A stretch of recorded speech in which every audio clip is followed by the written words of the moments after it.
नमस्कार, मैं श्यामगिरी। आज के कार्यक्रम में आप सभी दर्शकों का स्वागत है। एनडीए गठबंधन की नाराजगी मोदी को बेचैन कर रही है। एनडीए गठबंधन की नाराजगी मोदी को बेचैन कर रही है। चारों तरफ से सरकार मुश्किल में। बड़ी अहम और मुख्य मुद्दे हैं जो मैं आप दर्शकों के सामने रखूंगा, जो आप दर्शकों को जानना बहुत जरूरी है। परिस्थितियां अलग हैं, माहौल अलग है और समय अलग है। ऐसे में भारतीय जनता पार्टी दो राहें पर खड़ी है, क्योंकि बार बार भाजपा की बात होती है क्योंकि वह सत्ता में है, और नीतीश नायडू की इसलिए बात होती है क्योंकि वह मुख्य सहयोगी दल है।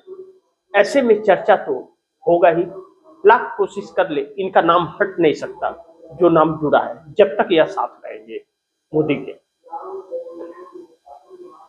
दूसरी तरफ मैंने जैसा कहा आप दर्शकों को कि चारों तरफ से घिर गई है, और एनडीए गठबंधन के अंदर एनडीए गठबंधन की नाराजगी जो है, चारों तरफ से मोदी सरकार घिरी हुई है। वजह यह है कि आपने किसी से कुछ वादा किया और वादा आप निभाएंगे नहीं, तो वह सामने वाला व्यक्ति आपके खिलाफ आवाज उठाएगा। कुछ दिन टाल मटोल किया जा सकता है, आप टाल सकते हैं उसको। आदमी कहेगा चलो अभी तो सरकार बनी है, नहीं पूरा करते, थोड़ा और रुक के पूरा कर लेंगे। लेकिन आप उसी को अपनी आदत बना लेंगे। हाँ ठीक है, कल कर देंगे। हाँ ठीक है, थोड़ा रुक जाओ, कल कर देंगे।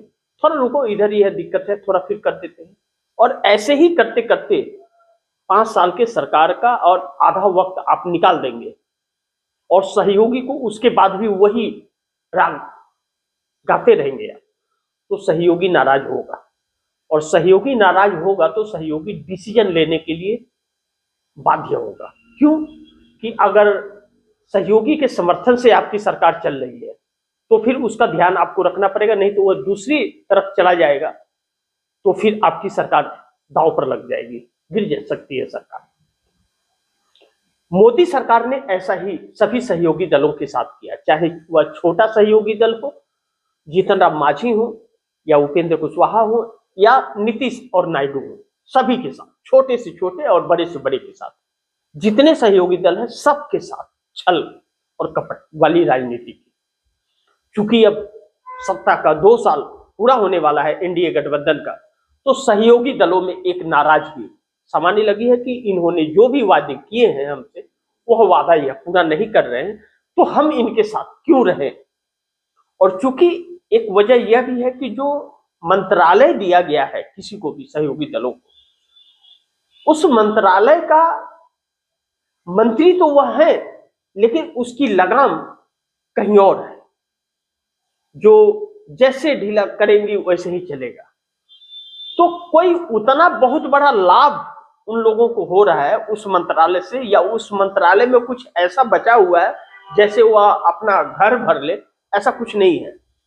बस मंत्री पद का लाभ उठा करके वह चंदा वसूली का काम कर रहे हैं, यह काम वह नेता कर रहे हैं। तो ऐसे में अब वह सहयोगी दल को जब सम्मान नहीं मिल रहा है, और जो वायदे किए हैं वह वक्त पूरा हो गया है, और वह वक्त आ गया। जैसे मैं आप दर्शकों को उदाहरण बताना चाहूंगा कि जीतन राम मांझी ने जो कहा कि मैं एनडीए गठबंधन छोड़ दूंगा और मंत्री पद से इस्तीफा दे दूंगा, भाजपा के साथ गठबंधन नहीं रखूंगा, अगर वादा पूरा नहीं किया तो भाजपा वादा पूरा नहीं करती। वह मुख्य मुद्दा यह है, या चिराग पासवान हुए और चाहे उपेंद्र कुशवाहा, तीनों की समस्याएं एक ही है। कुछ ही दिनों में राज्यसभा की 5 सीटें खाली हो रही हैं बिहार की, जो राज्यसभा सांसद चुन करके विधानसभा से जाते हैं। ऐसे में भारतीय जनता पार्टी ने विधानसभा चुनाव के वक्त वादा किया था उपेंद्र कुशवाहा, चिराग पासवान और जीतन राम मांझी से कि आपके सांसद को हम राज्यसभा भेजेंगे चुन के, सीटों में कंप्रोमाइज कर लीजिए। तो सीटें कंप्रोमाइज करके कम सीटें दे दी उनको, और अब जब वह वक्त आया है तो भारतीय जनता पार्टी मुकर रही है। ऐसे में 5 सीटें हैं, तो 85 सीटें नीतीश कुमार के पास है विधानसभा की, तो 2 सांसद वह चुन के भेजेंगे, और 89 भारतीय जनता पार्टी के पास है तो 2 वो चुन करके भेजेगी, 1 सीट बचती है। अब वह 1 सीट किसे मिलेगा? चिराग पासवान को मिलेगा तो मांझी और कुशवाहा नाराज हो रहे हैं, मांझी को मिलेगा तो चिराग और उपेंद्र कुशवाहा नाराज हो रहे हैं, कुशवाहा को मिलेगा तो मांझी और चिराग नाराज हो रहे हैं, चिराग को मिलेगा तो मांझी और कुशवाहा दोनों नाराज हो जाएंगे। और विपक्ष उसमें अब उन सीट के लिए प्रत्याशी खड़ा करने को तैयार है कि अगर मांझी और चिराग को और कुशवाहा को नहीं वो सीटें दी गई तो वह विपक्ष को समर्थन कर देंगे। तो ऐसे में भारतीय जनता पार्टी अब फंस गई है और वह कह रहे कि वादा पूरा करो, और वादा पूरा करना नहीं चाहती। तो जीतन राम मांझी ने कहा इसी बात पर कि मैं आपसे समर्थन वापस ले लूंगा, और जीतन राम मांझी कहने के बाद सब राग अलापने लगे।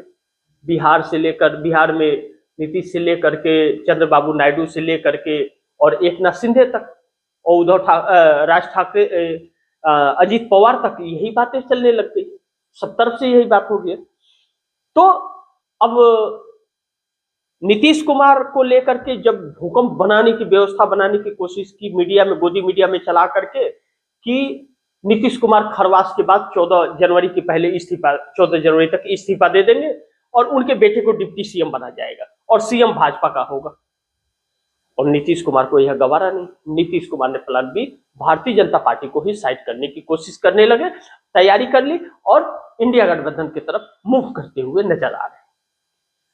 वक्त बताएगा कि आगे जाकर के क्या होगा, वह चले जाएंगे इंडिया गठबंधन में, नहीं जाएंगे, यह वक्त बताएगा। लेकिन माहौल इस तरह से बन गया है। दूसरी तरफ चंद्रबाबू नायडू नीतीश कुमार नहीं है। मैं बार बार अपने कार्यक्रम में आप दर्शकों को कहता हूं, चंद्रबाबू नायडू अगर उन्होंने ठान लिया कि भाजपा के साथ नहीं रहना है तो लाख कोशिश कर ले भाजपा उसके साथ नहीं रहेंगे। वह 2018 में भी ऐसे ही हुआ था, समर्थन एक झटके में वापस ले लिया। लेकिन चूंकि उस वक्त भाजपा बहुमत में थी तो फर्क नहीं पड़ा, लेकिन अब फर्क पड़ेगा। अब ऐसे में चंद्रबाबू नायडू को 10 सालों से धोखा दिया जा रहा है। भाजपा मोदी की सरकार 10 सालों से आंध्रा के साथ धोखा, जो भी कर रही है कुछ भी कर नहीं रही है, और कर्जदार भी बना दिया। कई कार्यक्रमों में आप दर्शकों को आंकड़े बताए हो, 4,60,000 करोड़ का। अब ऐसे में चंद्रबाबू नायडू दिल्ली आकर के सभी मंत्रियों से मिल करके सब कुछ देखने के बाद जो हालात हैं, उन्होंने अपना अल्टीमेटम दे दिया। अब मान मनोबल का दौर शुरू हुआ। चंद्रबाबू नायडू नहीं मान रहे, यह सोच रहे कि थोड़ा बहुत कुछ टुकड़े फेंक करके उन मना लिया जाए, वह मानने को तैयार नहीं है। और वह यह समझ गए हैं कि नरेंद्र मोदी की राजनीतिक कैरियर अब ज्यादा वक्त बची नहीं है, और जनता में आक्रोश, और दूसरी चीज उन्हें डर, खौफ कि जिस तरह से नरेंद्र मोदी चुनाव जीत रहे हैं, आंध्र प्रदेश के अंदर भी उस चुनौती का सामना उन्हें भी करना पड़ेगा। जगन मोहन रेड्डी के साथ मिलकर के कोई खेल कर दिया तो चंद्रबाबू नायडू की राजनीति खत्म हो जाएगी। ऐसे में चंद्रबाबू नायडू पीछा छुड़ाते हुए, और लग रहा है कि आने वाले दिनों में चंद्रबाबू नायडू समर्थन वापस भी ले सकते हैं, क्योंकि कांग्रेस के साथ उनकी नजदीकियां बहुत ज्यादा बन गई है। ऐसे में मोदी बहुत बुरी तरह से फंस गए हैं। एनडीए गठबंधन ने, अगर आप यह कहें कि एनडीए गठबंधन मोदी की जो नाराजगी है सभी दलों का, एकनाथ शिंदे, अजीत पवार, चाहे चंद्रबाबू नायडू, नीतीश को लेकर के जिस तरह से चल रही जीतन राम मांझी का, इस बात को लेकर के मोदी बेचैन है, क्योंकि सभी की राह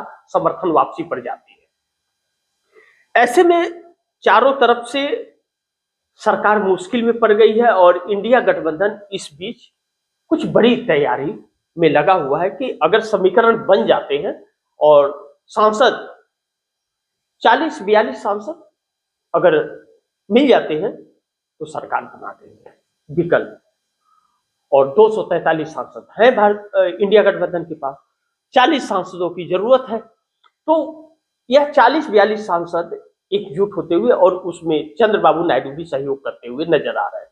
तो इस तरह से इंडिया गठबंधन एक समीकरण बना रहा है, और खबरें बहुत हैं, बहुत सी हवाएं भी उड़ती हैं, माहौल बनाने की भी कोशिश होती है।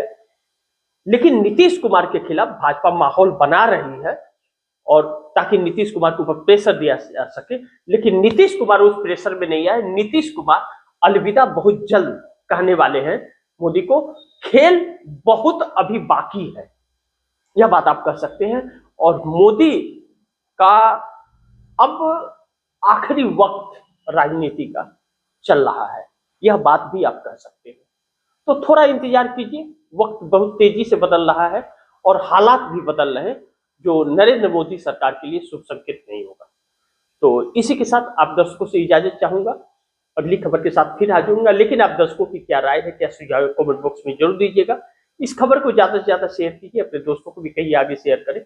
आपने अगर चैनल को सब्सक्राइब नहीं किया, सब्सक्राइब कर लीजिए, अपने दोस्तों को भी कहिएगा चैनल को सब्सक्राइब करें। मिलते हैं अगली खबर के साथ, तब तक के लिए नमस्कार।